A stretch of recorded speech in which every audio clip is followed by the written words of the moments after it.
So what else is new? Shall we move to the Grand Budapest Hotel? It's about time. It is about time, which is the new film by Wes Anderson. Wes Anderson's films are, on some level, they're kind of impenetrable because they're so sort of tightly wound. They're so sort of precise. It's all to do with boxes within boxes. It's stories about storytelling. Whenever you see a Wes Anderson film, you know within 5 seconds that you're watching Wes Anderson, because even if it's live action, it looks like it's animated. Every physical move, every facial gesture is really, really precise. You often have storytellers telling stories about stories. You have books as a sort of narrative device. You have chapter headings, you have changing frame sizes, you have dolls' houses, you have everything about them. It sort of screams artifice and screams construction. So the story here, we begin with an author played by Tom Wilkinson, who then throws the story back to a younger version of himself played by Jude Law, who then hands the story over to F.Murray Abraham as Mr. Mustafa, who is the sort of the figure behind the Hotel Budapest, who then throws the story even further back to his younger self, Zero, who is learning his trade in the 1930s in this extraordinary building that looks like a great big cake, a sort of huge sort of confection of a building in which the central life revolves around Monsieur Gustave, who is the concierge, brilliantly played, it has to be said, by Ralph Fiennes in his finest. People don't often think about Ralph Fiennes as being a comic actor. You normally think of serious stuff that he's done. In fine form, as Mr. Gustave, here he is explaining to Zero, the young Mr. Mustafa, who you remember we've got back to him through 4 different leaps, life in the hotel as a bellboy. Who are you? I'm Zero, sir. The new lobby boy. Zero, you say? Yes, sir. Well, I've never heard of you, never laid eyes on you. Who hired you? Mr. Mosher, sir. Mr. Mosher? Yes, Monsieur Gustave. Am I to understand you've surreptitiously hired this young man in the position of a lobby boy? He's been engaged for a trial period, pending your approval, of course. Perhaps, yes. Thank you, Mr. Mosher. You're most welcome, Monsieur Gustave. You're now going to be officially interviewed. Should I go and light the candle first, sir? What? No. Experience. Hotel Kinski, kitchen boy, 6 months. Hotel Berlitz, mop and broom boy, 3 months. Before that, I was a skillet scrubber. Experience, 0. Thank you again, Monsieur Gustave. Straighten that cap, Anatole. The pleasure's mine, Herr Schneider. The stress busters. These are not I acceptable. fully agree. Education. I studied reading and spelling. I started my primary school. I almost finished. Education, 0. Now it's exploded. Good morning, Cicero. Call the goddamn plumber. This afternoon, Monsieur Gustave. Will that fail, Frau Liebling? What on earth is this? Not now. Family. Zero. Everything kind of Funny, runs... clever, smart. Yeah, exactly. Yeah. Everything runs like a finely oiled clock. I mean, less like a Swiss watch than like a grandfather clock, in which you can see all the machinery on display. The interesting thing is because it's very tightly wound, and in many ways, I think it's Anderson's funniest film in a very long time. It doesn't have quite the melancholy charm of, for example, Moonrise Kingdom, or even I think The Royal Tenenbaums. But what it has is this.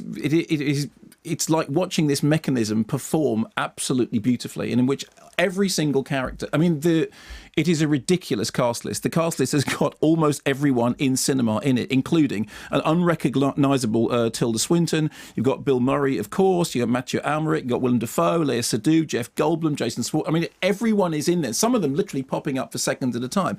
And the story is an increasingly madcap caper. When what happens is that Monsieur Gustave is essentially somebody who attends to the needs of his guests, including bedding the guests, including the older female clientele, one of whom expires, leaving a very priceless painting to him. Immediately the family are up in arms against it. So then we get art theft, we get murder, we get chases, we get non-specific war-breaking acts in the early 1930s. It's somewhere between the two wars. The whole thing happens in a fictional state in Europe called Zabrovka. And so all the time, Anderson himself has said that what he was looking for was that sense of artifice, that the Hollywood backlot feeling from the movies of the 1930s. I mean, there's Lubitsch and Hitchcock in the background in terms of sort of being directorial inspiration.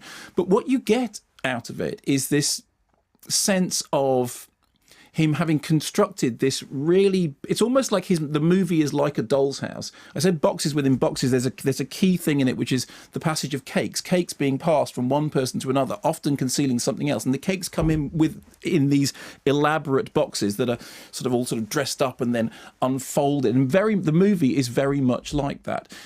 And sometimes when Anderson does this, it can become terribly alienating and terribly clever and terribly kind of, too smart for its own good. In fact, in the case of Fantastic Mr. Fox, my problem with it was always that it felt like something which should have been a kid's film, but was the kind of kids' film that grown-ups would have made for each other in a kind of annoyingly smug way. And there are times when Anderson's sense of really tightly constructed artifice becomes so insular and so airtight that you can't get emotionally involved in it. But in the case of this, because the comedy is sort of razor sharp, because Fiennes' central performance is so good, and he's talking very fast, he's delivering a lot of dialogue very, very fast, and doing it really brilliantly. I mean, it is interesting because apparently Anderson saw him on stage in God of Carnage, you know, that the stage play, the French stage play, God of Carnage. Have you seen it?